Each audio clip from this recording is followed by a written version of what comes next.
Hello बच्चों। मैं उम्मीद करता हूं कि आप सब अच्छे होंगे। दोस्तों, आज हम लोग इस वीडियो लेक्चर में बात करने वाले हैं आइसोमेरिज्म की, जिसको हम लोग हिंदी में कहते हैं समावयवता। तो आइए आज हम लोग बहुत अच्छे से समावयवता को समझने वाले हैं। तो चलिए स्टार्ट करते हैं। लेट करने की बात बिल्कुल नहीं है।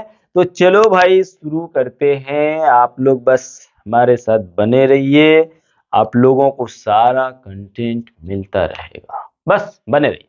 तो अभी हम लोग जो शुरू करने वाले हैं दोस्तों, समावयवता। समावयवता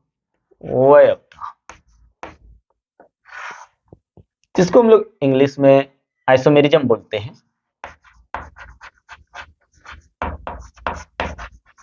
ठीक है। और एक बात बता दे रहे हैं दोस्तों, इस चैनल पे हिंदी मीडियम इंग्लिश मीडियम दोनों मीडियम के बच्चे पढ़ सकते हैं। तो आइए शुरू करते हैं। सबसे पहले हम लोग क्या करते हैं, आइसोमेरिज्म को हम लोग डिफाइन कर लेते हैं। ठीक है दोस्तों, आइसोमेरिज्म। अगर आप आइसोमेरिज्म की बात करें तो इसको शॉर्टकट हम लोग आइसोमर लिखते हैं। ठीक है, क्या लिखते हैं? Isomer, isomers. ठीक है। आइसो मींस क्या होता है दोस्तों? सेम या समान बोलो। ठीक है। और मर्स मींस यूनिटी या इकाई कह सकते हैं। क्या? इकाई। इतना सा ध्यान रखिए, कोई दिक्कत नहीं होने वाला है। तो आइए पहले एक काम करते हैं दोस्तों, डिफाइन कर लेते हैं। डिफाइन करने के बाद समझने का कुछ मजा ही अलग होगा, है ना? तो चलिए आइए लिख लेते हैं इसका डिफिनेशन। तो डिफिनेशन हम लोग लिखते हैं दोस्तों, दो या दो से अधिक समान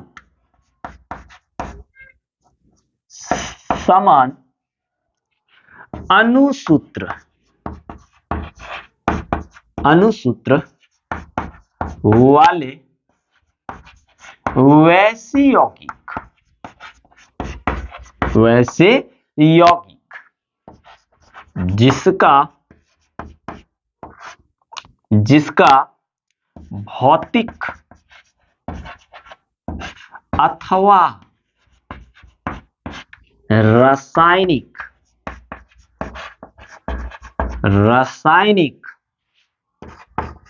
गुण भिन्न भिन्न हो, उसे समावयव कहते हैं, यानी आइसोमर्स कहते हैं। तथा इस प्रक्रिया या परिघटना, ठीक है, इस प्रक्रिया को समावयवता कहते हैं। समावयवता कहते हैं। यानी डिफिनेशन से हम लोग साफ साफ ऐसे समझ सकते हैं दोस्तों। हम लोग बचपन में मतलब सीरियल आता था जिसका नाम शायद शक्तिमान था। तो शक्तिमान में क्या होता था, एक जो विलन होता था, मेन विलन, उसका नाम था अंधेरा, यानी किल्विस। ठीक है। तो क्या करता था वो, अपना आकार क्या करता था, बदल लेता था। किल्विस तो क्या था, इंसान था। कभी वो सांप बिच्छू ये सारे चीज बन जाते थे। यानी समावयवता का कहने का मतलब है कि अणुसूत्र तो एक ही रहेगा, समान रहेगा। जो भी आप लिखोगे एक ही अणुसूत्र रहेगा, लेकिन उसका जो भौतिक गुण या रासायनिक गुण की बात करेंगे वो अलग अलग होगा। उसको हम लोग क्या कहते हैं? उसको हम लोग समावयवता कहते हैं। तो आइए कुछ एग्जांपल से हम लोग इसको समझने की कोशिश करते हैं। एकदम आराम से समझिए, टेंशन फ्री। जैसे हम लोग ले लेते हैं C4H10, जिसको हम लोग ब्यूटेन बोलते हैं दोस्तों। क्या बोलते हैं? ब्यूटेन। ठीक है। अब हम लोग ब्यूटेन का स्ट्रक्चर को पहले देखते हैं। देखिए फॉर्मूला क्या है भाई, C4H10। तो इसका स्ट्रक्चर अगर हम लोग देखेंगे, इसका स्ट्रक्चर की बात करते हैं, थोड़ा सा स्ट्रक्चर की बात यदि करेंगे तो ये कैसे बन सकता है? CH3 CH2 CH2 CH3 CH3। ठीक है, एकदम ये सिंपल सा बना। क्या बना भाई? एकदम सिंपल सा बना। लेकिन आप देखिए इसका सूत्र वही है, एच सी क्या गो 1 2 3 4, C4 को एच देखिए 3 2 5 7 और 3 10। ठीक है, इसको हम लोग बोलते हैं नॉर्मल यानी एन ब्यूटेन, नॉर्मल ब्यूटेन। क्यों? क्योंकि ये नॉर्मल ही है।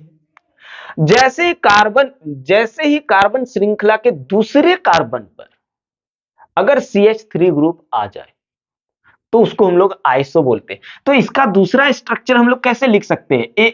इसका दूसरा स्ट्रक्चर हम लोग ऐसे लिख सकते हैं, इस CH3 को यहां लगा देते हैं, CH3 CH CH3 CH3। ठीक है भाई, तो आप देखिए इसका सूत्र तो वही है, पर संरचना सूत्र चलो अलग अलग हो गया। अभी संरचना सूत्र भी हम लोग डिस्कस करेंगे। पर यहां पे अगर आप इसका अगर नोमेनक्लेचर करने जाएंगे तो इसका नाम होगा आइसोब्यूटेन। पर हमने यहां बोला कि इसमें क्या होता है, दो या दो से अधिक समान अणुसूत्र वाले वैसे यौगिक जिसका भौतिक अथवा रासायनिक गुण भिन्न भिन्न होता है, भौतिक अथवा रासायनिक गुण। तो आप यहां पे देखिए भैया, ये अगर हम लोग देख रहे हैं तो इसका एरिया बड़ा है। क्या है? एरिया बड़ा है। और आप देख रहे हैं इसका एरिया क्या है, थोड़ा छोटा आपको दिख रहा है। ठीक है, एरिया छोटा दिख रहा है। तो अगर आप मेल्टिंग पॉइंट की बात करेंगे, किसकी? गलनांक की। गलनांक की बात करेंगे तो आपका गलनांक जो होगा दोस्तों इसका ज्यादा हो जाएगा। देखिए गलनांक क्या है, इसका ज्यादा हो जा रहा है, जबकि इसका गलनांक क्या हो रहा है? कम हो रहा है। तो यहीं पे आप देखिए भौतिक गुणों में, जबकि दोनों का सूत्र तो सेम है, लेकिन भौतिक गुणों में क्या हो जा रहा है? अंतर हो जा रहा है। अगर हम लोग बॉइलिंग पॉइंट यानी क्वथनांक की बात करें, क्वथनांक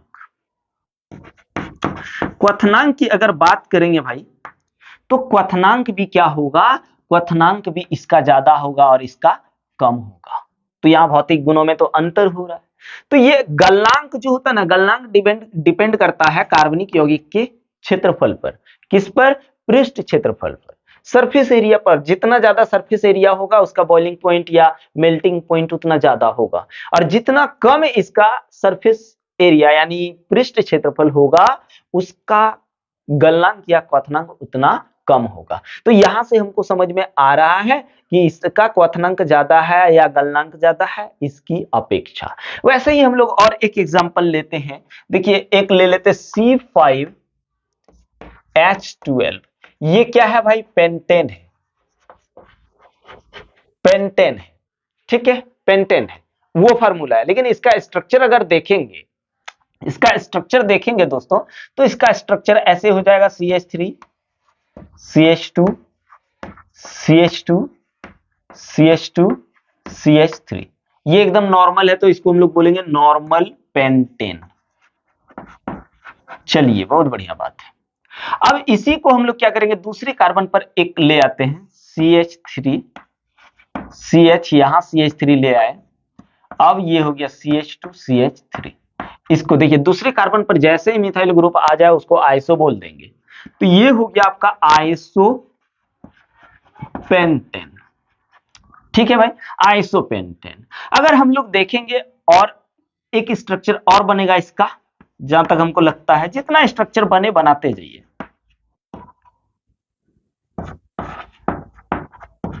देखिए ये हो गया आइसो न्योपेंटेन। ठीक है भाई, न्योपेंटेन। अब बात ये है, सबका आप देखोगे तो फॉर्मूला यही है, फॉर्मूला यही है, लेकिन स्ट्रक्चर अलग अलग आ गया है। दूसरी बात, सबका बॉइलिंग पॉइंट और मेल्टिंग पॉइंट यदि देखेंगे तो अलग अलग हो जाएगा। क्यों? इसका पृष्ठ क्षेत्रफल सबसे ज्यादा है, इससे कम इसका है, और इससे कम इसका है। इसका मतलब सबसे ज्यादा मेल्टिंग पॉइंट की बात करें यानी गलनांक की बात करें तो इसका हो जाएगा, इससे कम किसका होगा? इसका हो जाएगा, और सबसे कम किसका होगा दोस्तों? इसका होगा। क्योंकि पृष्ठ क्षेत्रफल की बात करें तो सबसे कम इसका हो जाता है।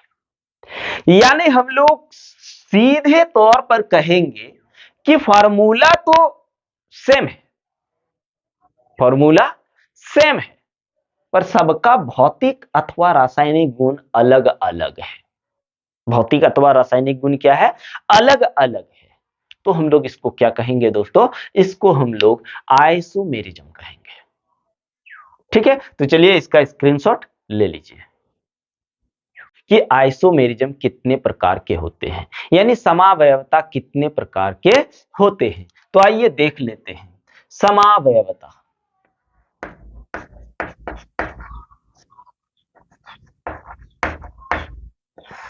समावयवता मुख्य रूप से दो प्रकार के होते हैं मेरे भाई। कितने प्रकार के? दो प्रकार के होते हैं। एक होता है संरचनात्मक, संरचनात्मक समावयवता, जिसको हम लोग इंग्लिश में बोलते हैं स्ट्रक्चरल आइसोमेरिज्म। स्ट्रक्चरल आइसोमेरिज्म, ठीक है। और दूसरा होता है त्रिविमीय, त्रिविमीय समावयवता, जिसको हम लोग स्टीरियो आइसोमेरिज्म कहते हैं।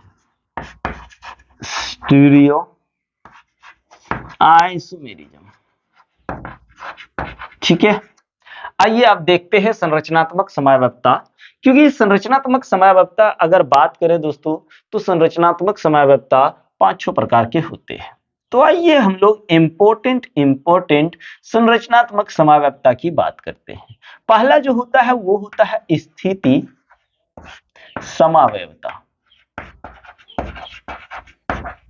जिसको हम लोग चेन आइसोमेरिज्म बोलते हैं। दूसरा जो होता है दोस्तों क्रियात्मक, क्रियात्मक समूह समावयवता।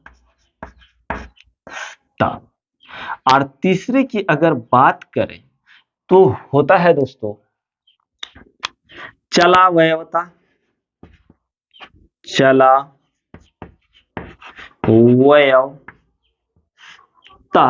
और उसके बाद अगर बात करें तो मध्या वयवता। और हम लोग 5वें की बात करें श्रृंखला समावयवता, श्रृंखला समावयवता, ठीक है। तो यहां पे हम लोग शुरुआत करने वाले हैं श्रृंखला समावयवता से, ठीक है। ये नंबरिंग आगे पीछे कर सकते हैं, उसके लिए कोई दिक्कत नहीं है। उसके बाद अगर आप बात करेंगे तो ये 2 प्रकार के होते हैं। एक होता है दोस्तों प्रकाशिक समावयवता,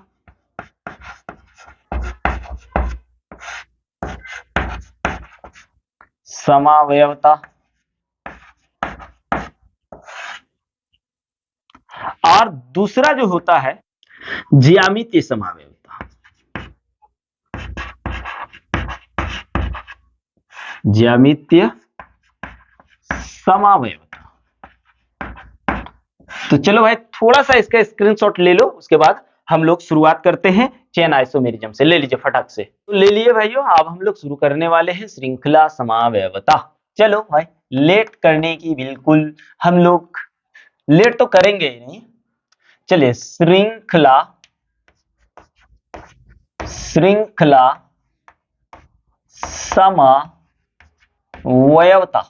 हाँ पढ़ो भाई, मजे आने वाला है। श्रृंखला समावयवता जिसको हम लोग बोलते हैं भैया चेन आइसोमेरिज्म, ठीक ना। चेन आइसोमेरिज्म समझ लेते हैं। स्ट्रक्चरल आइसोमेरिज्म का पहला चीज देख रहे हैं। तो स्ट्रक्चरल आइसोमेरिज्म में हम लोग जो देखते हैं संरचनात्मक समावयवता में देखते हैं दोस्तों, इसका स्ट्रक्चर जो होता है ना भिन्न भिन्न होता है। अगर आप संरचना सूत्र की बात करेंगे, संरचना सूत्र की बात करेंगे तो संरचना सूत्र क्या होगा? भिन्न भिन्न होगा भाई। क्या होगा? भिन्न भिन्न होगा, इतना याद रखना। वो हम लोगों का संरचनात्मक समावयवता कहा जाता है। तो सबसे पहले हम लोग क्या करते हैं, श्रृंखला समावयवता का डिफिनेशन कर लेते हैं। डिफिनेशन करने के बाद आसानी से और समझ में आएगा। तो भाई कर लेते हैं, क्योंकि एग्जाम में आपको डिफिनेशन भी तो पूछा जाएगा ना। तो चलिए डिफिनेशन भी हम लोग करते चलते हैं। पहले डिफाइन कर लेते हैं, दो या दो से अधिक समान अनुसूत्र वाले वैसे यौगिक जिसका या जिसके श्रृंखला में परिवर्तन होने, क्या बोल रहा है, श्रृंखला में परिवर्तन होने के कारण भिन्न भिन्न संरचनात्मक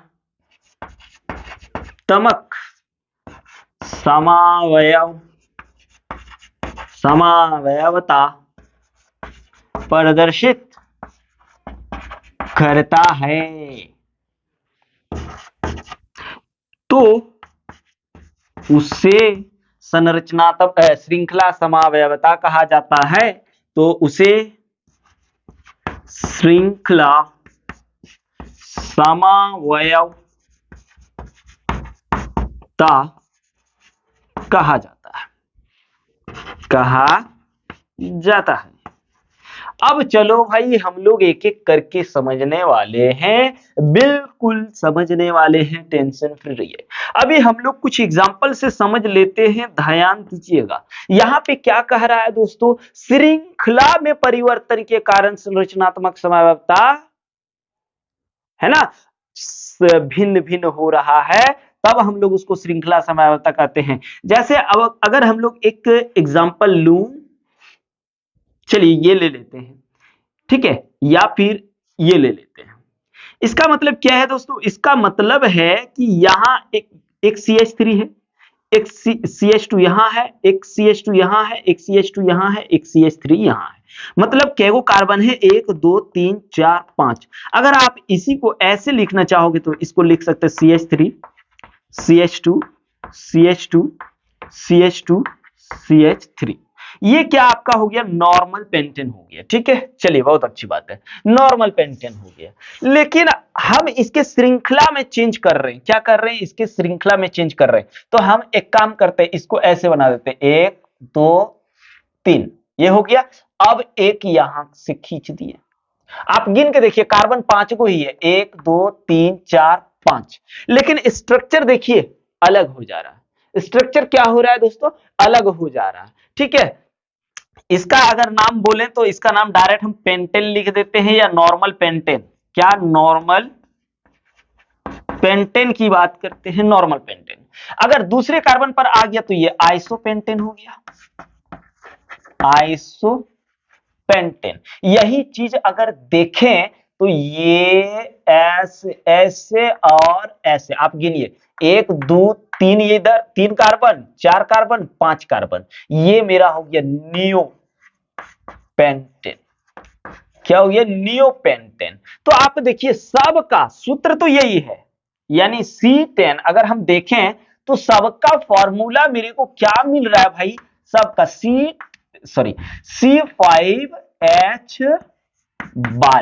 C5H12। देखिए इसका क्या है कि इसका अणुसूत्र तो सेम है, सब स्ट्रक्चर का आप देखिए अणुसूत्र सेम है, लेकिन स्ट्रक्चर संरचना सूत्र की बात करें दोस्तों तो अलग अलग है। संरचना सूत्र क्या है, अलग अलग है। इसका मतलब यहां समझिए, इसके श्रृंखला में चेंज हुआ है। और एक एग्जांपल से आइए समझ लेते हैं, बड़ा मजा आने वाला है। चलो यहां पे एक एग्जांपल हमने ये ले लिया, यहां OH दे दिया। अब यहां देखिए, ये OH क्रियात्मक समूह है, ये श्रृंखला नहीं है। श्रृंखला तो यहां से यहां तक है मेरा, तो ये क्या है, क्रियात्मक समूह है दोस्तों। अगर हम इसका क्रियात्मक समूह, तो ये तो जहां का तहां रहेगा, अगर इसको आप इधर उधर करेंगे तो फिर वो गलत हो जाएगा। इसको जहां का तहां रहने दीजिए, हम लोग जो कर सकते हैं कार्बन को ही इधर उधर कर सकते हैं। तो क्या वो कार्बन है, 1 2 3, इसको हम ऐसे लिख सकते हैं, और यहां एगो खींच दिए CH3, मतलब ये ऐसे है दोस्तों, देखो CH3 CH2 CH2OH, इसका नाम हो गया प्रोपेनॉल, प्रोपेनॉल, ठीक है, क्या हो गया, प्रोपेनॉल। और इसका अगर नाम बोलूं, ए गिनती करना है, 1 2 3, गिनती, सबसे पहले तो आपको लंबी श्रृंखला का चयन करना, 1 2 3, तो इसका नाम क्या हो जाएगा, प्रोपेन, प्रोपेन टू ऑल। अगर हम लोग देखते हैं और एक एग्जांपल लेकर के, ठीक है, एक एग्जांपल और ले लिए, यहां पे भी एक क्रियात्मक समूह रख दिए, तो वो बंदा वही रहेगा, वो बंदा कहां रहेगा, वही रहेगा, ठीक है। बस हमको क्या करना है, केवल इसके श्रृंखला में चेंजिंग करना है, क्रियात्मक समूह में चेंजिंग नहीं करना है। ऐसा नहीं कि ये डबल बॉन्ड को यहां ले आऊं, ये गलत हो जाएगा। अगर आप देखें तो ये बन जाएगा, ये यहां हुआ, अब ये 1 2 3 4 5, 1 2 3 4 और 1 5, एक CH3 को यहां ले आए, ठीक है। तो इसका नाम क्या हुआ, 1 2 3 4 5, इसका नाम हो गया पेंटीन या पेंट 1 इन। लेकिन इसका देखो, इसको भी यहीं से गिनेंगे, 1 2 3 4, इसका नाम हो गया 3 मिथाइल ब्यूटीन, ठीक है। तो आप देखिए, सबका सूत्र तो एक ही हो रहा है, अनुसूत्र की बात करें तो सेम हो रहा है, लेकिन संरचना सूत्र भिन्न भिन्न हो रहा है। क्यों भिन्न भिन्न हो रहा है दोस्तों, क्योंकि उसके श्रृंखला में परिवर्तन हो जा रहा है। श्रृंखला कभी बड़ा था तो कभी छोटा हो गया, तो श्रृंखला में परिवर्तन के कारण, श्रृंखला में परिवर्तन के कारण जब उसके संरचना सूत्र में परिवर्तन आ जाए, तो इस प्रकार के समावयवता को हम लोग श्रृंखला समावयवता कहते हैं। तो चलिए इसका स्क्रीनशॉट ले लीजिए। चलिए हम लोग शुरू करते हैं स्थिति समावयवता को, ठीक है। आइए देखते हैं। अभी जो हम लोग शुरू करेंगे, बोल क्या, पार्टी नहीं, अभी जो हम लोग शुरू करने वाले हैं दोस्तों, वो है स्थिति समावयवता। स्थिति समावयवता, इंग्लिश में इसको हम लोग बोलते हैं पोजीशन आइसोमेरिज्म।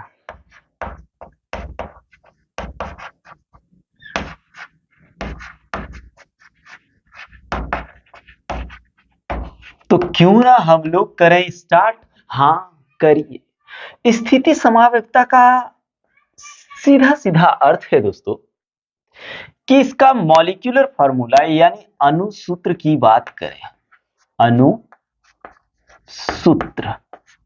इसको हम लोग मॉलिक्यूलर फॉर्मूला बोलते हैं, मॉलिक्यूलर फॉर्मूला।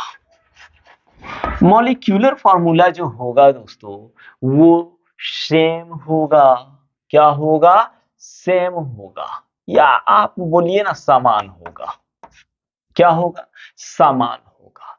लेकिन दोस्तों इसका दूसरा बात आपको बिल्कुल याद रखना है, और वो बात ये है कि इसके फंक्शनल ग्रुप का स्थिति भिन्न होगा, यानी क्रियात्मक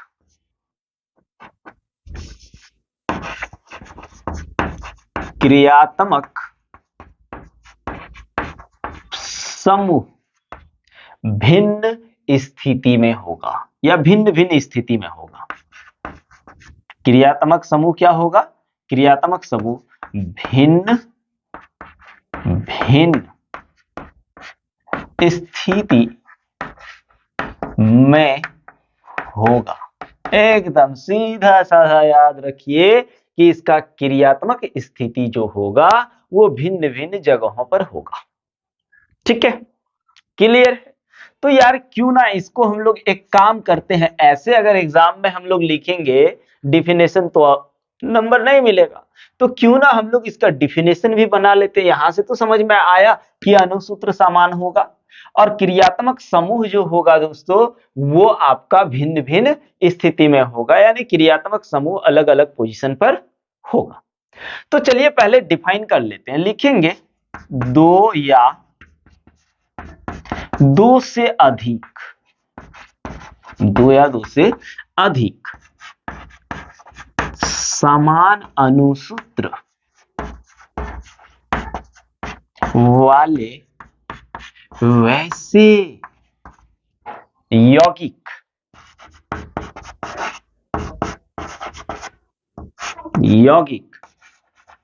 जिसका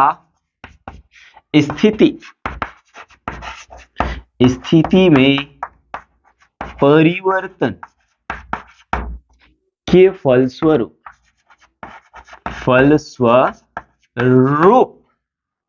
हाँ भिन्न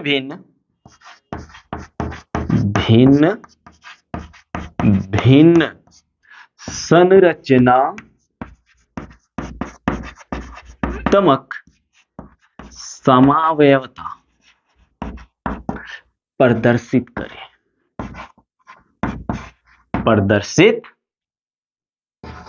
करे, उसे हम लोग क्या कहेंगे दोस्तों, उसे स्थिति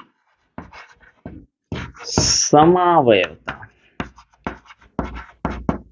कहते हैं।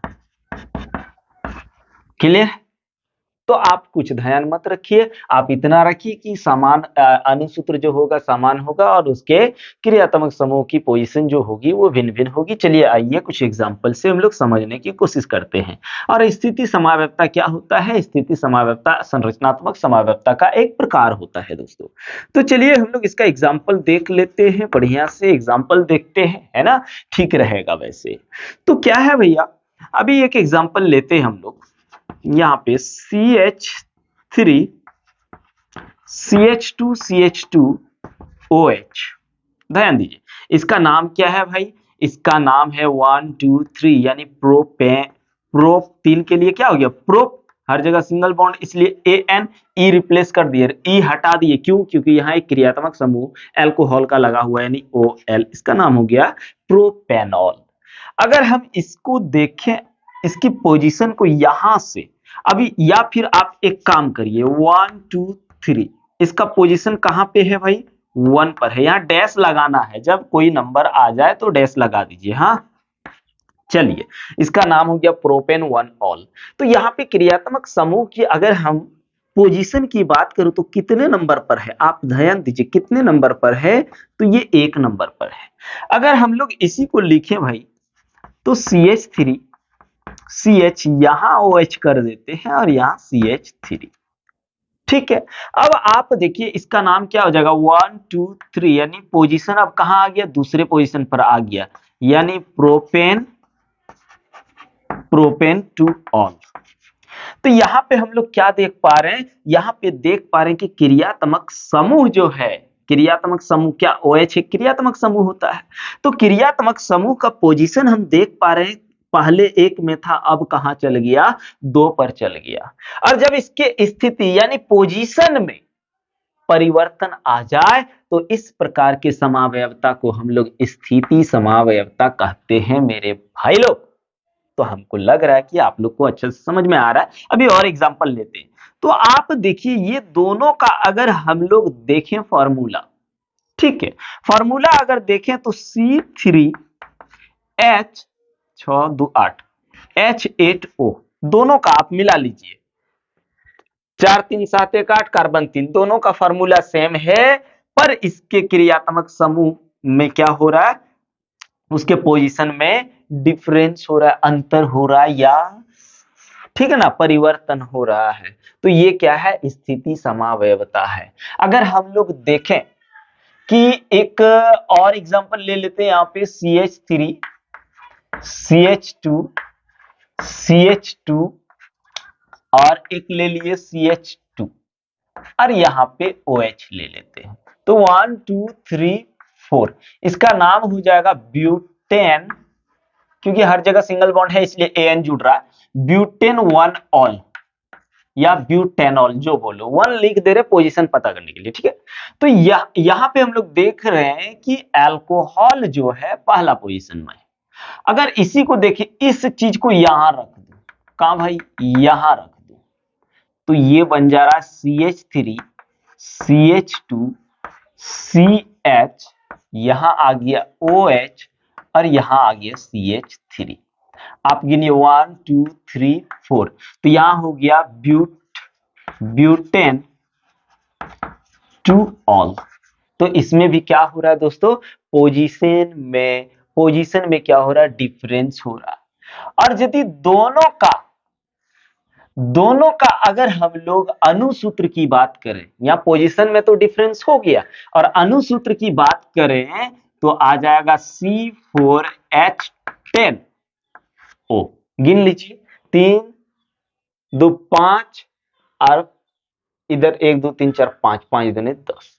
तो यहां पे आप देखिए, ये दोनों में क्रियात्मक समूह में क्या हो रहा है दोस्तों, डिफरेंट मतलब परिवर्तन हो रहा है उसके पोजीशन में। तो इस प्रकार की समावयवता को हम लोग क्या कहेंगे, इस प्रकार की समावयवता को स्थिति समावयवता हम लोग कहेंगे। एक एग्जांपल और ले लेते हैं ताकि इससे हम लोगों को और ज्यादा सीखने को मिल जाए।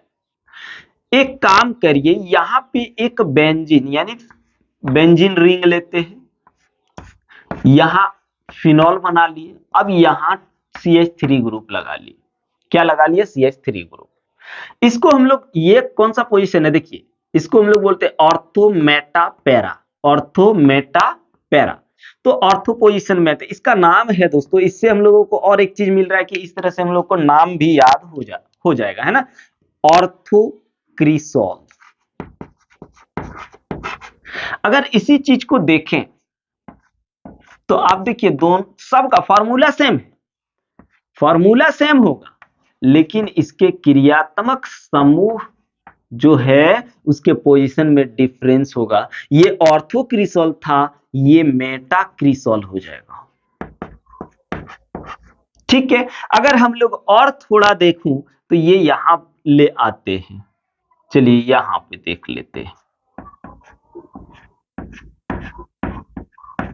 तो देखिए, इसके बस पोजीशन में खाली डिफरेंस है दोस्तों, उसके बाद तो फॉर्मूला सेम है। इसको मेटाक्रिसोल पैराक्रिसोल बोलेंगे, पैराक्रिसोल, ठीक है। और एक एग्जांपल देख लेते हैं हम लोग, यहां पे ले लेते हैं CH3 CH2 CH double bond CH2, ठीक है। अब देखिए, एक चीज यहां ध्यान रखना, ये डबल बॉन्ड आ गया, आप केवल उसको क्रियात्मक समूह नहीं कहें, कार्बन हाइड्रोजन और सिंगल बॉन्ड को, सिंगल बॉन्ड के अलावा डबल बॉन्ड आ गया तो वो क्रियात्मक समूह है, ठीक है, वो क्रियात्मक समूह है। तो यहां पे पहले इसका नाम देखिए, 1 2 3 4, इसका नाम हो जाएगा ब्यूट वन इन। लेकिन इसी को और एक बार देखो, इस चीज को यहां पे रख दो, पोजीशन इसका क्या कर देते, चेंज कर देते, तो इसका नाम हो जाएगा 1 2 3 4, यानी ब्यूट टू इन। क्या हो रहा है, ब्यूट टू इन। अगर हम दोनों में एक चीज देखें, कॉमन क्या दिख रहा है, तो इसका फॉर्मूला, बाद बाकी कोई चीज कॉमन नहीं है। तो इसका फॉर्मूला क्या हो जाएगा भाई, C4H8, C4H8 यानी ब्यूटीन, है ना। तो इसका क्या हो रहा है, इसके क्रियात्मक समूह में पोजीशन में क्या हो रहा है, डिफरेंस हो रहा है, पोजीशन चेंज हो जा रहा है। तो इस प्रकार के समावयवता को हम लोग क्या कहते हैं, पोजीशन आइसोमेरिज्म कहते हैं। तो चलिए दोस्तों, इसके बाद हम लोग इसका अगला टॉपिक करते हैं, यानी फंक्शनल आइसोमेरिज्म। तब तक के लिए इसका स्क्रीनशॉट ले लीजिए। चलिए, क्यों ना करें, हाँ एकदम बिल्कुल सर, शुरू करिए तो कर रहे। क्या क्रियात्मक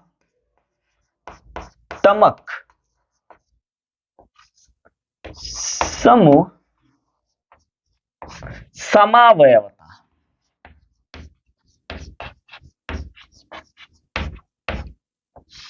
जिसको हम लोग कहते हैं फंक्शनल आइसोमेरिज्म।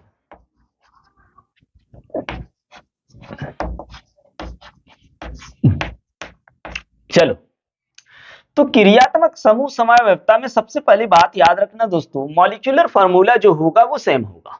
मॉलिक्यूलर फार्मूला क्या होगा? सेम होगा। यानी अणु सूत्र की बात करें, अणु सूत्र, जिसको हम लोग मॉलिक्यूलर फार्मूला भी कहते हैं, तो मॉलिक्यूलर फार्मूला जो होगा वो सेम होगा। क्या? सेम, यानी समान होगा, एक होगा। क्या होगा दोस्तों? सेम होगा, एक होगा, एक जैसा होगा, एक ही फॉर्मूला होगा।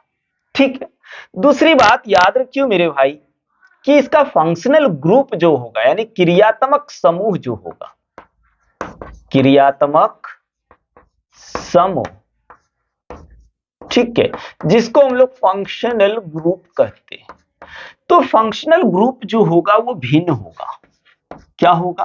भिन्न होगा, यानी डिफरेंट होगा। क्या होगा? डिफरेंट होगा। उसको हम लोग क्या कहते हैं? उसको हम लोग क्रियात्मक समूह समावयवता कहते हैं। और क्रियात्मक समूह समावयवता जो होता है वो स्ट्रक्चरल आइसोमेरिज्म का एक टाइप है, यानी संरचनात्मक समावयवता का एक प्रकार होता है। तो आइए भाई, सबसे पहली बात तो एक बात यहाँ पे बहुत इंपॉर्टेंट बात मैं करने जा रहा हूं कि यार हम लोग जब एग्जाम में लिखेंगे तो कम से कम डिफिनेशन तो लिखना होगा ना। ऐसे डिफिनेशन लिखेंगे तो चलेगा नहीं, ये तो समझने के लिए था, पर डिफिनेशन तो लिखना जरूरी होगा। तो आइए क्यों ना हम लोग डिफिनेशन को लिख लें। तो लिख लेते हैं यार, दो या दो से अधिक समान अणुसूत्र वाले वैसे यौगिक जिसका क्रियात्मक समूह भिन्न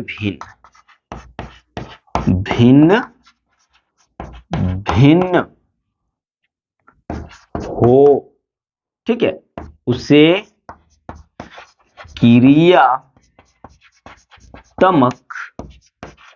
समूह समावयव कहते हैं। तथा इस परिघटना या परिघटना को क्रियात्मक समूह समावयवता कहते हैं। क्लियर है? ये डेफिनेशन है हमारा क्रियात्मक समूह समावयवता का। तो आइए भाई, सबसे पहले हम लोग एक काम करते हैं, क्या लिखे कि अणुसूत्र जो होगा सेम होगा और क्रियात्मक समूह यानी फंक्शनल ग्रुप जो होगा वो डिफरेंट होगा। तो उसको हम लोग क्रियात्मक समूह समावयवता कहते हैं। आइए कुछ एग्जाम्पल से समझते हैं, जैसे alcohol and ether. Alcohol and ether. और एक बात यहां पे बता दे रहे दोस्तों कि इस चैनल में इंग्लिश वर्जन और हिंदी वर्जन के दोनों बच्चे आराम से पढ़ सकते हैं, क्योंकि यहाँ पे दोस्तों हम लोग दोनों मिक्सचर भाषा में पढ़ते हैं। तो आइए अब समझने की कोशिश करते हैं। सबसे पहले आप अल्कोहल का फार्मूला देख लीजिए। तो अल्कोहल का फार्मूला देखेंगे तो ये हो जाएगा, और यदि आप ईथर की बात करेंगे तो ROR हो जाएगा, ये ना होगा। तो आइए कुछ ईथर अल्कोहल का एग्जाम्पल लेते हैं और अल्कोहल से ईथर बनाने की कोशिश करते हैं, पर दोनों का सूत्र जो होगा क्या होगा, सेम होना चाहिए। तो आइए हम लोग देख लेते हैं एग्जाम्पल 2। जैसे यहां ले लिए CH3 CH2OH, ये क्या नाम है इसका, एथेनॉल। ठीक है भाई, क्या है नाम, एथेनॉल। अगर ये O बीच में ले आओ, H यहां रख दो, तो ये क्या बन जाएगा, CH3OCH3। इसका नाम क्या हो जाएगा, डाई मिथाइल ईथर, क्योंकि दो गो यहां मिथाइल ग्रुप है, इसलिए इसका नाम हो जाएगा डाई मिथाइल ईथर। अगर आप दोनों का फॉर्मूला देखें दोस्तों, तो क्या देख पा रहे हैं, C2H6O। और अगर जनरल फॉर्मूला की बात करेंगे तो CnH2n+2O। ठीक है, ये बन रहा है CnH2n+2O। ये मेरा बन रहा है फॉर्मूला, किसका बन रहा है, ईथर का। वैसे एक चीज यहां पे याद रखना मेरे भाई, मेथेनॉल जो होता है, नोट में इसको याद रख लीजिए, मेथेनॉल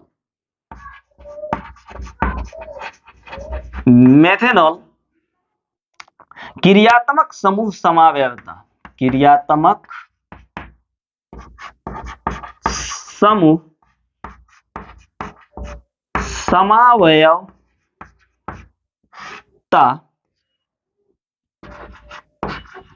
प्रदर्शित नहीं करते।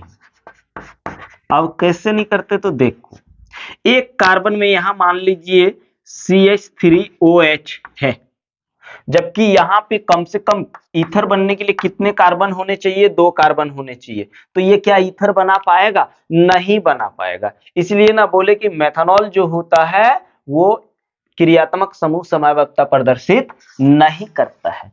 आइए और कुछ एग्जाम्पल हम लोग देखते हैं, एल्डिहाइड और कीटोन, एल्डिहाइड एंड कीटोन। ठीक है भाई, एल्डिहाइड की बात करूं तो फॉर्मूला क्या हो जाएगा इसका, C डबल बॉन्ड O, यहां H आ जाएगा। पर कीटोन में क्या होगा, R C double bond O, इधर भी R, एल्काइल ग्रुप आ जाएगा, है ना। ये हम लोगों का क्या है, कीटोन है, ये एल्डिहाइड है। तो आइए एग्जांपल लेते हैं। ठीक है भाई, यहां देख लेते हैं CH3 CH2 C double bond O, यहां पे H लिख दिया, इसका नाम हो गया 1 2 3 प्रोपेनेल, प्रोपेनेल। अगर इसी को हम लोग देखो तो ये क्या हो जाएगा, CH3, यहां पे डबल बॉन्ड लगा के इधर CH3 कर दिया, आप देखेंगे इसका नाम हो गया प्रोपेनॉन या एसीटोन, प्रोपेनॉन या एसीटोन। अगर हम दोनों का फॉर्मूला देखें दोस्तों हम लोग, तो दोनों का फॉर्मूला देख पा रहे हैं कि इसका अगर हम लोग देखें तो C3H6O क्या बन रहा है, C3H6O। अगर इसका जनरल फॉर्मूले की बात करूं तो CnH2nO, यानी देखिए एल्डिहाइड और कीटोन का सेम फॉर्मूला बन रहा है। इसका मतलब यहां पे हम देख पा रहे हैं कि इसका क्रियात्मक समूह जो है ये चीज है, और इसका क्रियात्मक समूह ये है। तो क्रियात्मक समूह में क्या आ जा रहा है, भिन्नता आ जा रहा है। हम वही तो लिखे हैं कि अणुसूत्र सेम होगा, लेकिन क्रियात्मक समूह जो होगा डिफरेंट होगा। तो क्रियात्मक समूह यहां भी देख लीजिए डिफरेंस है और इसका डिफरेंस है। वैसे ही अगर यहां पे देखो तो क्रियात्मक समूह यहां पे OH था, यहां केवल O है। तो क्रियात्मक समूह में क्या आ रहा है, डिफरेंस आ रहा है। लेकिन दोस्तों एक चीज यहां पे और एक चीज नोट कर लेना, बाद बाकी सब आपका क्रियात्मक समूह समावयवता, सारा एल्डिहाइड क्रियात्मक समूह समावयवता दर्शाएगा। बस कौन कौन नहीं दिखाएगा, एक मेथेनॉल नहीं दिखाएगा, मेथेनॉल जिसका फॉर्मूला होता है CH2O, क्या CH2O। और एक होता है बेंजल्डिहाइड, बेंजल्डिहाइड। ठीक है भाई, बेंजल्डिहाइड, ये दोनों क्रियात्मक समूह समावयवता, क्रियात्मक समूह समावयवता प्रदर्शित नहीं करते हैं, नहीं करते हैं। ठीक है, नहीं करते हैं, इतना याद रखिएगा। उसके बाद कार्बोक्सिलिक एसिड जो होगा दोस्तों, वो आपका एस्टर में कन्वर्ट होगा। दोनों का सेम फॉर्मूला होता है, बस उसका फंक्शनल ग्रुप डिफरेंस हो जाता है। यानी कार्बोक्सिलिक एसिड एंड एस्टर। अगर आप देखें तो एक कार्बोक्सिलिक एसिड ले लेते हैं हम लोग CH3, CH2, C double bond O, यहां OH ले लिए। अगर इसको हम लोग बनाएंगे तो ये हो जाएगा CH3, C double bond O, यहां फिर O, CH3। ये एस्टर बन गया। इसका नाम था प्रोपेनोइक एसिड, प्रोपेनोइक एसिड। और इसका नाम हो जाएगा मिथाइल एथेनॉइड, मिथाइल एथेनॉइड। ठीक है, तो यहां पे क्या हो रहा है देखिए, इसके क्रियात्मक समूह में, क्रियात्मक समूह में डिफरेंस आ जा रहा है। लेकिन अगर आप देखोगे मॉलिक्यूलर फॉर्मूला, तो देखिए इसमें कितना हाइड्रोजन, C1 2 3 गो, और हाइड्रोजन क्या गो, 3 2 5 1 6 गो। ठीक है, ऑक्सीजन 2 गो। यहां देखिए हाइड्रोजन 6 गो, कार्बन 3 गो, ऑक्सीजन 2 गो। तो यहाँ पे मॉलिक्यूलर फॉर्मूला सेम हो रहा है, यानी अणुसूत्र सेम हो रहा है, बट उसका फंक्शनल ग्रुप क्या हो रहा है दोस्तों, भिन्न हो रहा है, डिफरेंट हो रहा है। तो इस प्रकार की समावयवता को हम लोग क्रियात्मक समूह समावयवता कहते हैं। तो चलो भाई, उसके बाद हम लोग करने वाले हैं टोटोमेरिज्म, फिर मेटामेरिज्म, उसके बाद हम लोग करेंगे दोस्तों स्टेरियो आइसोमेरिज्म को। तो चलिए इसका स्क्रीनशॉट ले लीजिए, फिर हम लोग आगे बात करेंगे। तो ले लीजिए भैया। और एक बात भैया जाते जाते बता दे रहे हैं कि अगर अभी तक चैनल को सब्सक्राइब नहीं किए हो तो सब्सक्राइब कर लें और दोस्तों को जरूर शेयर करें ताकि वो भी पढ़ सके। तो चलिए भाई, इसका स्क्रीनशॉट ले लीजिए। तो आइए करते हैं शुरू। ठीक है, तो चलो भाई, सबसे पहले हम लोग जो स्टार्ट कर रहे हैं वो है मेटामेरिज्म, जिसको हम लोग हिंदी में क्या बोलते हैं, मध्यावयवता।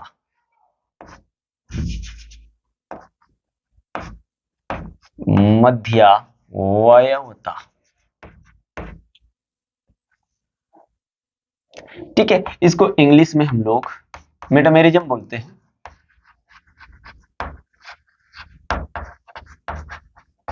तो घबराइए नहीं दोस्तों, अभी हम लोग बस शुरू करें, है ना। तो मेटामेरिज्म में कुछ चीजें याद रखना है, इसको एकदम इजीली हम लोग समझने वाले हैं। देखिए मेटामेरिज्म में क्या होगा, अणुसूत्र जो होता है दोस्तों, अणुसूत्र की अगर बात करोगे, जिसको हम लोग मॉलिक्यूलर फॉर्मूला भी बोलते हैं, इसको शॉर्टकट MF लिख देते हैं, मॉलिक्यूलर फॉर्मूला। ये क्या होता है दोस्तों, ये सेम होगा आपका मेटामेरिज्म में। क्या होगा, मॉलिक्यूलर फॉर्मूला सेम होगा, यानी समान होगा, या कहें तो एक होगा, एक ही होगा। समान होगा या कहें तो एक ही होगा। ठीक है, अब बात रहा क्रियात्मक समूह की। तो दोस्तों क्रियात्मक समूह जो होगा, क्रियात्मक समूह, तो भाई क्रियात्मक समूह जो होता है ना, इसमें नहीं बदलता है। यानी क्रियात्मक समूह की भी बात करेंगे तो वो सेम ही होता है, यानी समान होता है, या कहें तो एक ही होता है। तो फिर इसमें होता क्या है दोस्तों, इसमें एक चीज क्या होता है, इसमें क्या होता है कि क्रियात्मक समूह की पोजीशन जो होती है, क्रियात्मक समूह की जो पोजीशन होती है। और एल्काइल समूह मतलब कार्बन चेन है ना, कार्बन श्रृंखला। यानी अगर बोले तो लिखते हैं यहां पे क्रियात्मक समूह एवं क्या एल्काइल समूह या ग्रुप बोलो। एल्काइल समूह या ग्रुप की स्थिति जो होता है, स्थिति क्या होता है भाई, चेंज हो जाता है, यानी परिवर्तित होता है, परिवर्तित हो जाता है। बिल्कुल घबराइए मत, यहां बस इतना सा ही आप समझने की कोशिश करिए कि मेटामेरिज्म जो होता है, मेटामेरिज्म में अणुसूत्र की बात करें तो सेम होता है, और क्रियात्मक समूह की बात करें तो क्रियात्मक समूह भी सेम होता है। लेकिन इसमें एक चीज क्या होता है कि फंक्शनल ग्रुप यानी क्रियात्मक समूह जो होता है वो और एल्काइल ग्रुप, ये दोनों का पोजीशन जो होता है दोस्तों, ये चेंज हो जाता है। क्या हो जाता है, चेंज हो जाता है। लेकिन क्या इसको एग्जाम में तो हम लोग ऐसे नहीं लिख सकते, एग्जाम में तो हमको इसका डिफिनेशन चाहिए, तो क्यों ना हम लोग इसका डिफिनेशन लिख ले। तो भाई यहां से ही डिफिनेशन हम लोग बना सकते हैं। तो आइए इसका डिफिनेशन को समझते हैं। ठीक है, डिफिनेशन लिखेंगे, दो या दो से अधिक समान अणुसूत्र वाले वैसे यौगिक जिसका क्रियात्मक समूह तथा एल्काइल यानी कार्बन चेन, हाँ, एल्काइल समूह की स्थिति में परिवर्तन हो जाता है तो उसे मध्यावयवता कहते हैं। ये हम लोगों का डिफिनेशन हो गया। इसी चीज को हमने कैसे शॉर्टकट लिखा था, ठीक है, ये हम लोगों का डिफिनेशन हो गया। हम लोग एग्जाम में इस डिफिनेशन को लिख सकते हैं। पर यहाँ पे हमने क्या कहा कि मॉलिक्यूलर फार्मूला सेम होता है और क्रियात्मक समूह भी सेम होता है। और ये जो होता है कहां कहां पे मेटामेरिज्म, कौन कौन से कंपाउंड मेटामेरिज्म को दिखाता है, तो आइए देखते हैं इसका एग्जाम्पल।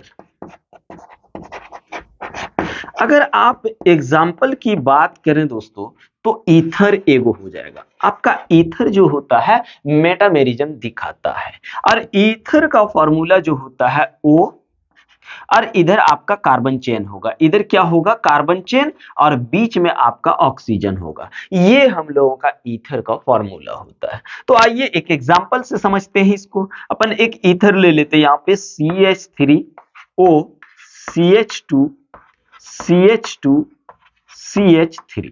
अगर इसका नाम देखें तो देखो दोस्तों, जो कार्बन चेन जो सबसे छोटा, कार्बन चेन जो छोटा होगा उसको ऑक्सीजन के साथ जोड़ देना है। तो ये एक कार्बन के लिए मिथेन हो जाएगा ना, तो मिथाइल को ऑक्सी से जोड़ देंगे तो मिथॉक्सी, इसका नोमेनक्लेचर कर रहे हैं मिथॉक्सी। अब आप लॉन्ग चेन देखिए 1 2 3, तो 3 के लिए क्या होता है, प्रोप, और हर जगह सिंगल बॉन्ड है इसलिए ANE, इसका नाम है मिथॉक्सीप्रोपेन। अब यहां पे थोड़ा सा देखिए इसी चीज को, अगर हम यहां पे आप देखिए कार्बन क्या हुआ, 1 2 3 4, 4 कार्बन है, लेकिन इस साइड 3 कार्बन था, इस साइड मेरा 1 कार्बन था, है, ठीक है ना। अब क्या करते, 2 कार्बन इधर कर देते, 2 कार्बन उधर कर देते, फार्मूला तो सेम ही होगा, देख लीजिए CH3 CH2O CH2 CH3, इसका नाम क्या हो जाएगा, 1 2 गो दो कार्बन इधर है, दो कार्बन उधर है, तो इसको क्या बोलेंगे? इथाइल। क्या? इथाइल। तो क्या वो इथाइल, यही चीज उधर भी है, तो यहां पे लिख देंगे डाई इथाइल। Di ethyl. फिर ये क्या है? ईथर। या फिर आप लिख सकते हो इथॉक्सी इथेन। क्या? Ethoxy ethane. अब देखिए इन दोनों का अगर हम लोग मॉलिक्यूलर फॉर्मूला देखेंगे, क्या यहां पे एक चीज और देखिए, इसका जो क्रियात्मक समूह O है, यहां भी तो क्रियात्मक समूह O ही है, दूसरा तो है नहीं, यानी क्रियात्मक समूह हम देख पा रहे हैं सेम है। और एक चीज मॉलिक्यूलर फार्मूला देखिए, यहां पे हाइड्रोजन क्या गो? 3, 3 6 4 10 गो। अगर आप देखेंगे तो इस दोनों में C क्या गो है? 4 गो, H है 10 और O है 1 गो। दोनों का सेम फार्मूला वही हो रहा है ना? तो मॉलिक्यूलर फार्मूला सेम है, पर हम देख रहे हैं कि इधर एल्काइल समूह जो था एक था, अब इसमें एल्काइल समूह 2 हो गया। एल्काइल समूह इधर 3 था, इधर 2 हो गया। इसकी पोजीशन में क्या हुआ? चेंजिंग हो गया। उसके बाद देखिए, अगर हम ऑक्सीजन में देखो तो पहला पोजीशन पर ऑक्सीजन था, अब कहां पे? दूसरे में आ गया, यानी दोनों तरफ से दो दो पे आ गया है, ना? तो यहाँ पे क्रियात्मक समूह की स्थिति भी क्या हो रहा है दोस्तों? चेंजिंग हो रहा है। आइए और हम लोग कुछ देख लेते हैं। दूसरा अगर हम लोग देखें तो थायो ईथर देख सकते हैं। थायो ईथर। थायो ईथर मतलब एस, इधर कार्बन चेन, इधर कार्बन चेन। ठीक है भाई। अब आइए एक एग्जांपल लेते हैं, CH3, फिर यहां S ले लिए, या फिर ले लेते हैं CH2, CH2, फिर जाके CH3। अगर आप इसको देखोगे, इस S का पोजीशन अगर चेंज कर दोगे यहां और इस CH को इधर ले आओगे, तो क्रियात्मक समूह की पोजीशन में भी चेंजिंग हो जाएगा और एल्काइल समूह में भी क्या हो जाएगा? चेंज हो जाएगा। यानी दोनों की स्थिति क्या हो जाएगा दोस्तों? चेंज हो जाएगा। तो यहां बन जाएगा CH3, CH2, फिर जाके S, CH2, फिर जाके आपका बन जाएगा CH3। अब यहां देखिए इसका नाम क्या हो जाएगा? अगर हम देखें तो इसका नाम हो जाएगा मिथाइल प्रोपाइल, मिथाइल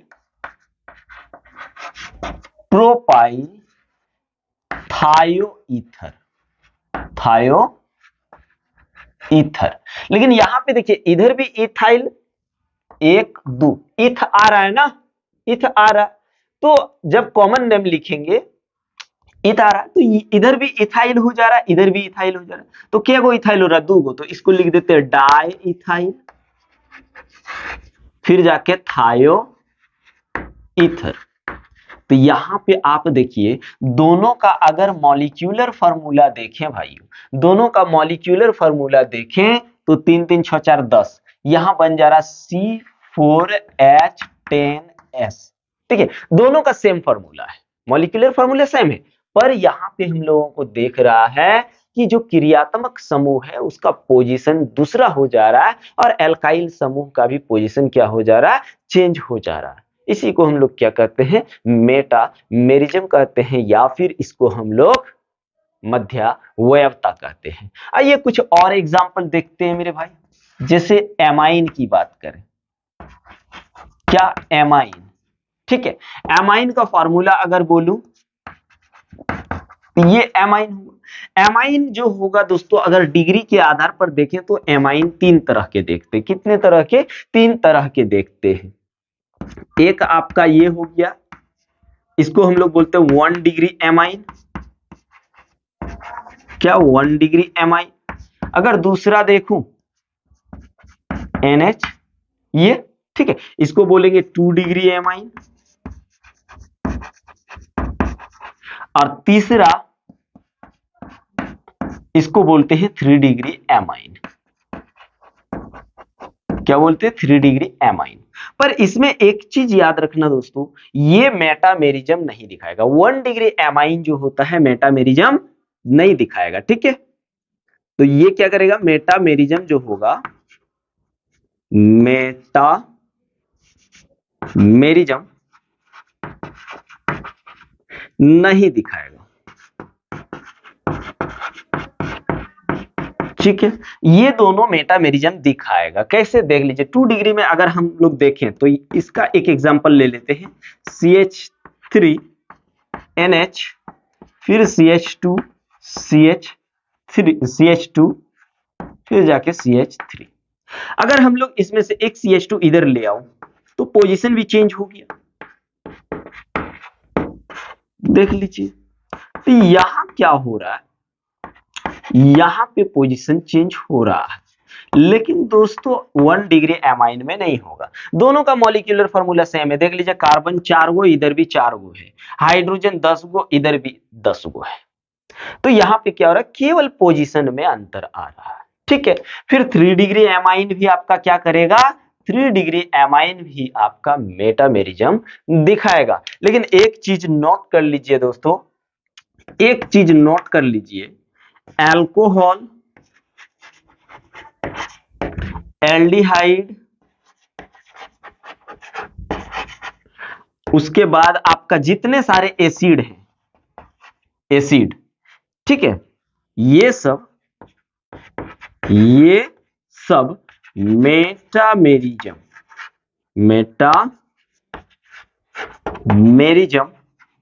नहीं दिखाएगा। ठीक है, नहीं प्रदर्शित करता है। और दोस्तों, अगर आपको लगता है कि इस चैनल से आप लोगों को कुछ सीखने को मिल रहा है तो आप लोग इस चैनल को शेयर और सब्सक्राइब जरूर करें। तो चलिए दोस्तों, इसका स्क्रीनशॉट ले लीजिए। तो आइए आज हम लोग स्टार्ट कर रहे हैं टोटोमेरिज्म, जिसको हम लोग हिंदी में बोलते हैं चलावयवता। चलावयवता यानी टोटोमेरिज्म।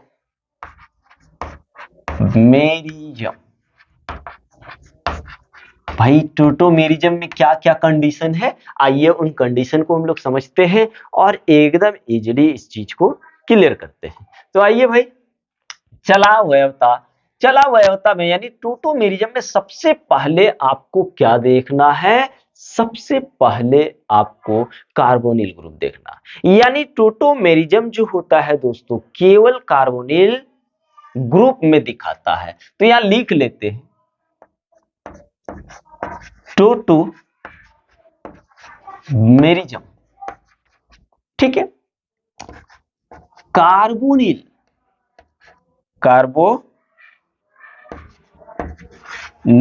ग्रुप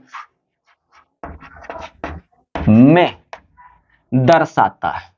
क्या करता है, कार्बोनिल ग्रुप में दर्शाता है।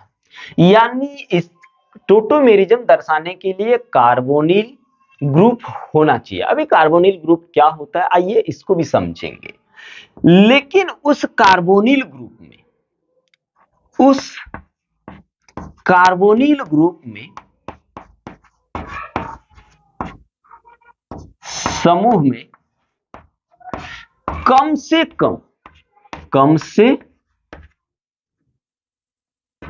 कम एक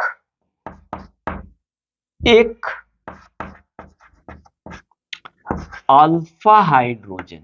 अब ये अल्फा हाइड्रोजन क्या वाला है, इसको भी समझेंगे। अल्फा हाइड्रोजन होना चाहिए, घबराइए नहीं, एकदम सब चीज को इस टॉपिक में हम लोग क्लियर करेंगे। ठीक है, उसके बाद दोस्तों सबसे पहले अब यहां पे थोड़ा सा देख लेते हैं कार्बोनिल ग्रुप होता क्या है। कार्बोनिल ग्रुप, ठीक है, कार्बोनिल ग्रुप। तो कार्बोनिल ग्रुप जो होता है, यानी कार्बन जो है ना भैया, कार्बन में एक डबल बॉन्ड रहेगा, उसके डबल बॉन्ड में ओ रहेगा और इधर कार्बन चेन होगा। अब बात यह है कि क्या सर सभी कार्बोनिल ग्रुप में टोटोमेरिज्म दिखाता है? तो दोस्तों टोटोमेरिज्म सिर्फ 2 कार्बोनिल ग्रुप में दिखाता है, एक एल्डिहाइड में और दूसरा कीटोन में। दूसरा क्या दोस्तों, कीटोन में। और ये एल्डिहाइड और कीटोन जो होता है, एल्डी हाइड और कीटोन जो है, ठीक है, एल्डिहाइड और कीटोन, ठीक है, एल्डिहाइड और कीटोन जो होगा दोस्तों वो किसमें चेंज हो जाएगा, इनॉल में। किसमें, इनॉल फॉर्म में। अब यहां प्रॉब्लम है कि सर ये इनॉल फॉर्म क्या है, तो आइए इनॉल फॉर्म को हम लोग तोड़ लेते पहले। जैसे यहां पे हमने लिखा इनॉल, ठीक है, ये किसमें कन्वर्ट हो जाएगा, एल्डिहाइड और कीटोन किसमें कन्वर्ट हो जाएगा, इनॉल फॉर्म में। इनॉल फॉर्म जो होता है दोस्तों ईएन, ईएन मतलब अल्कीन, क्या, ईएन मतलब अल्कीन प्लस ऑल, ऑल यानी एल्कोहल दोस्तों, क्या, एल्कोहल। यानी इन एल्कीन को हम लोग डबल बॉन्ड से सूचित करते हैं और ऑल यानी एल्कोहल में OH दिखाते हैं, क्या, OH। अगर जिस भी कंपाउंड में डबल बॉन्ड के साथ एल्कोहल यानी OH समूह आ जाए तो उसको हम लोग बोलते हैं इनॉल फॉर्म बोलते हैं, क्या बोलते हैं, इनॉल फॉर्म बोलते हैं, ठीक है। ये चीज होना चाहिए। और आपका एल्डिहाइड और कीटोन किस में कन्वर्ट होगा, इनॉल में कन्वर्ट होगा, उसी को हम लोग बोलते हैं टोटोमेरिज्म। लेकिन याद रखना एक चीज दोस्तों कि टोटोमेरिज्म जो होता है साम्यावस्था में होता है। कहां पे होता है, इक्विलिब्रियम में, साम्यावस्था में होता है, साम्यावस्था में होता है, अवस्था में होता है, इतना आपको याद रखना है। देखिए इस तरह से इसलिए समझा दिए ताकि आपको क्लियर समझ में आ जाएगा। अभी एग्जांपल से भी समझेंगे। लेकिन चलावयवता जो है, टोटोमेरिज्म जो है, इसका अगर डिफिनेशन पूछे तो क्या सर यही लिखेंगे, नहीं दोस्तों, उसका डिफिनेशन आइए हम लोग लिख लेते हैं। तो अगर हम लोग डिफिनेशन देखें तो लिखेंगे दो या दो से अधिक समान अणुसूत्र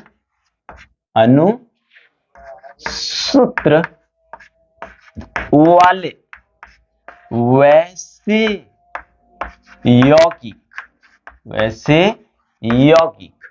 जो कीटो फॉर्म से, यानी कीटो मतलब एल्डिहाइड या कीटोन, ठीक है। और याद रखना एल्डिहाइड और कीटोन ही है जो टोटोमेरिज्म को दिखाता है। जो कीटो फॉर्म से, ठीक है, इनॉल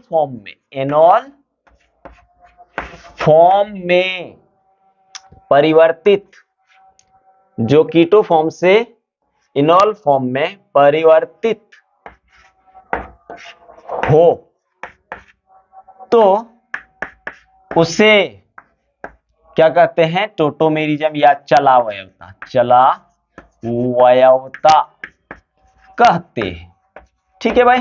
ये चलो डिफिनेशन हो गया। अब आइए हम लोग एग्जांपल से इस चीज को समझते हैं। लेकिन यहां पे एक चीज आप लोगों को प्रॉब्लम है, कार्बोनिल ग्रुप तो हम लोगों ने समझ लिया, एक चीज नहीं समझ पाए हैं, अल्फा हाइड्रोजन। क्या दोस्तों, अल्फा हाइड्रोजन। तो आइए एग्जांपल से ही हम लोग समझने की कोशिश करते हैं कि अल्फा हाइड्रोजन क्या होता है। बहुत ऐसे बच्चे को अल्फा हाइड्रोजन के बारे में पता नहीं होता है। और जिस भी कंपाउंड में दोस्तों अल्फा हाइड्रोजन जितना ज्यादा होता है वो कंपाउंड उतना एसिडिक होता है। तो यहाँ पे हम लोगों को क्या देखना है, अल्फा हाइड्रोजन पहले चेक करना है।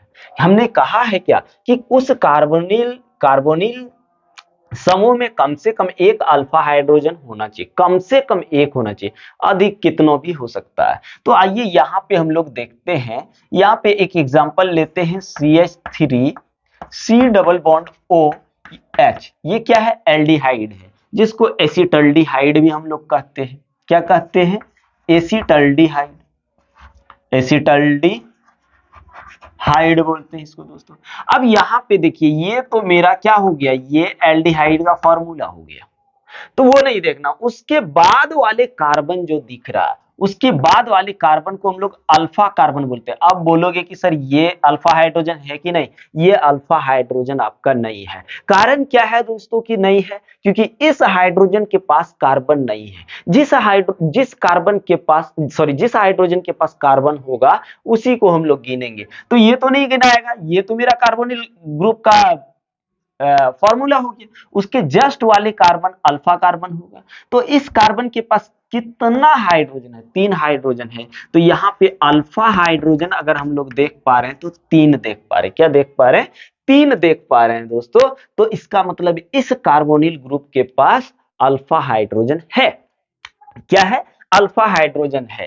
तो इसको हमने साम्यावस्था में भी बोला है कि ये चीज जो इधर बनाएंगे वही चीज फिर से ये बन जाएगा। अगर इसमें से, ठीक है, वही चीज फिर से बन जाएगा। तो यहाँ पे इसका जो बनेगा CH2 डबल बॉन्ड COH, यहाँ पे आ जाएगा H। आप बोलोगे ये कैसे हो गया, तो इसको हम लोग मैकेनिज्म में समझेंगे। ठीक है दोस्तों, मैकेनिज्म में इस चीज को क्लियर करेंगे कि यहाँ पे डबल बॉन्ड कैसे आया, यहाँ O कैसे आया, उसके लिए बिल्कुल नहीं सोचना है। तो इसको हम लोग इसको हम लोग कीटो कह देंगे, कीटो। और यहाँ देखिए डबल बॉन्ड भी है और OH भी है, तो ये क्या हो गया? एनॉल हो गया। क्या हो गया? एनॉल हो गया। हो गया ना। तो इसी को हम लोग क्या कहते हैं? टोटोमेरिज्म। यानी आप देखिए एसिटल्डिहाइड यानी एल्डिहाइड से अल्कोहल में चेंज हो गया। ठीक है, विनाइल अल्कोहल में। वैसे अगर कीटोन का देखोगे तो आप देखिए CH3 C double bond O CH3, यहां पे आप बोलोगे तो ये भी अल्फा कार्बन है, ये भी अल्फा कार्बन है।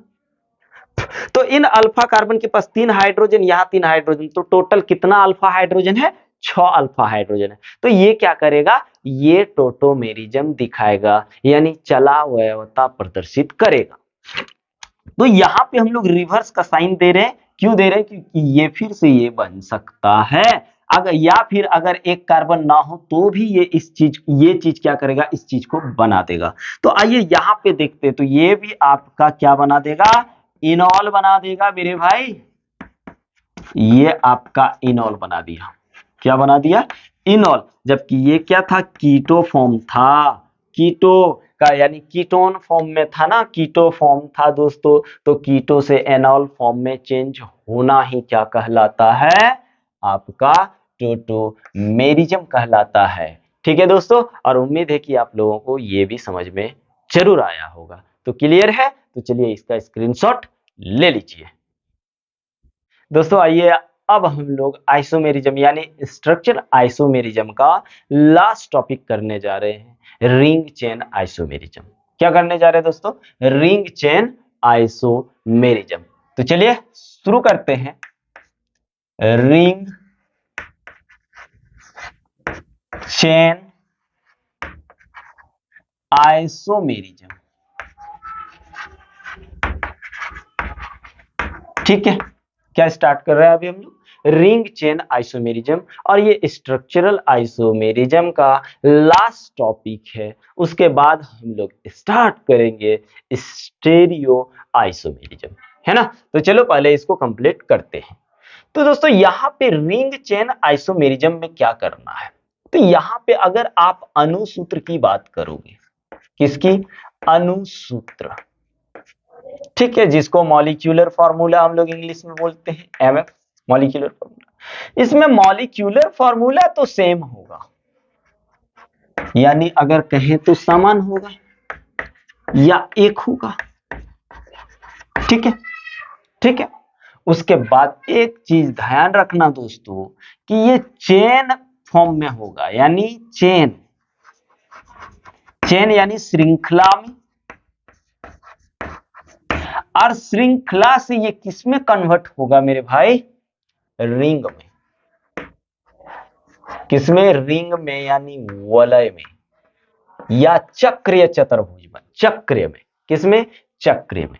ठीक है भाई, ये चीज आपको बस इस चीज में ध्यान रखना है और कुछ नहीं। उसके बाद आराम से आपका होने वाला है। तो आइए अब हम लोग एग्जाम्पल से इस चीज को क्लियर करते हैं।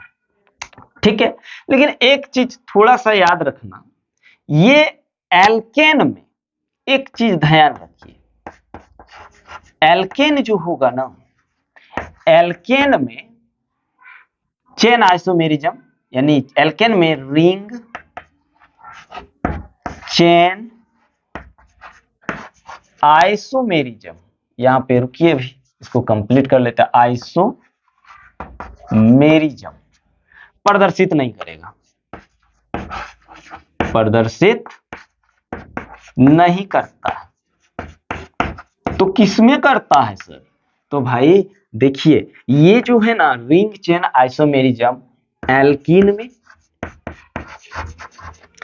या एल्काइन, एल्कीन या एल्काइन प्रदर्शित करता है। इतना तो आपको ध्यान रखना है, ठीक है।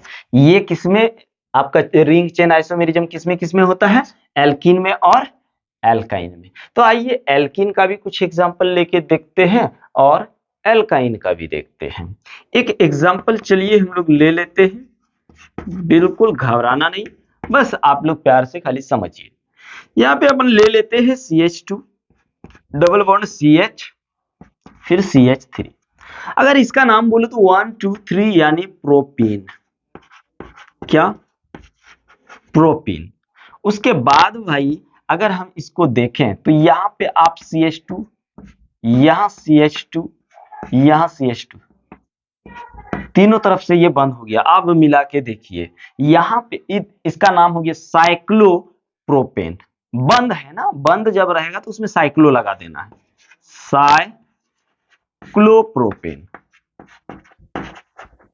तो अब यहां पे हम अगर देखें तो दोनों का अगर सूत्र देखें भाई तो कितना मतलब C3H6, ये एल्किन समूह है। क्या एल्किन? तो देखिए ये क्या बना दे रहा है, सेम फॉर्मूला है लेकिन चेन फॉर्मूला, चेन में जब है तो ये इस तरह देखिए, और जैसे ही रिंग में ले जाते हैं तो यहाँ पे रिंग देता है ना। तो ये दोनों जो मेरा स्ट्रक्चर बन रहा है दोस्तों, जबकि दोनों का हमको क्या मिल रहा है, मॉलिक्यूलर फॉर्मूला हम देख पा रहे हैं कि सेम है, पर स्ट्रक्चर इसका क्या है, अलग अलग हो जा रहा है, ठीक है।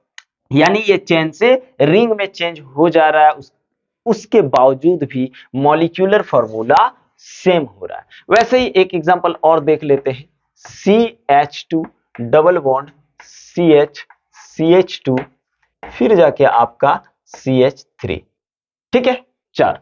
अब देखो इसका नाम क्या हो गया, 1 2 3 4 यानी ब्यूटीन। 4 के लिए ब्यूट, एक जगह डबल बॉन्ड है इसलिए ENE ब्यूटेन।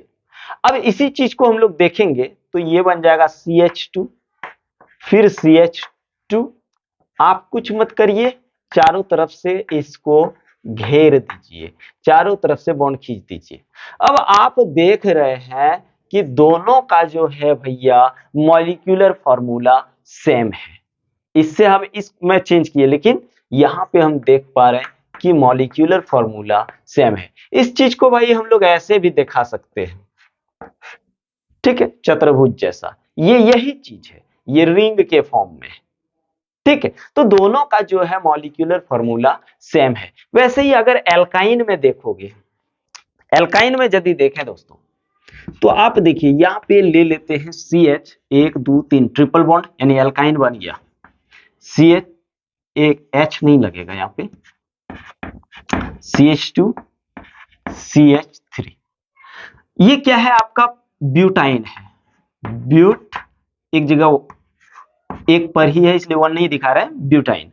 अगर आप इसको देखोगे तो ये बन जाएगा CH2 CH2 CH CH और यहां एक डबल बॉन्ड दे दो।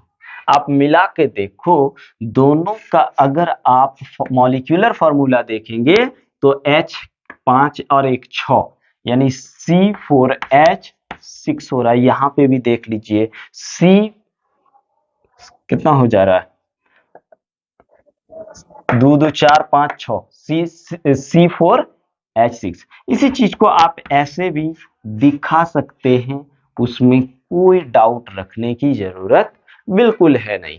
तो इसको हम लोग क्या कहते हैं, जब चेन से रिंग में कन्वर्ट हो जाए या रिंग से चेन में कन्वर्ट हो जाए तो उसको हम लोग क्या कहते हैं, उसको हम लोग रिंग चेन आइसोमेरिज्म कहते हैं। तो देखिए पहले चेन में था, रिंग में चेंज हो गया, लेकिन मॉलिक्यूलर फार्मूला सेम है। चेन में था, रिंग में कन्वर्ट हो गया, मॉलिक्यूलर फार्मूला सेम है। वही चीज तो हम लिखे हैं कि मॉलिक्यूलर फार्मूला सेम होगा और चेन से रिंग में या रिंग से चेन में कन्वर्ट हो जाएगा, लेकिन ये एल्केन में साबित नहीं होगा, यानी एल्केन में लागू नहीं होता है रिंग चेन आइसोमेरिज्म। कहां पे लागू होता है दोस्तों, तो रिंग चेन आइसोमेरिज्म एल्कीन और एल्काइन में लागू होता है। उम्मीद है कि आप लोगों को बहुत अच्छा से समझ में आया होगा। तो चलिए भैया इसका स्क्रीनशॉट ले लीजिए। और एक बात दोस्तों, अगर आप जानते हैं कि इस चैनल से आपको कुछ सीखने को मिल रहा है और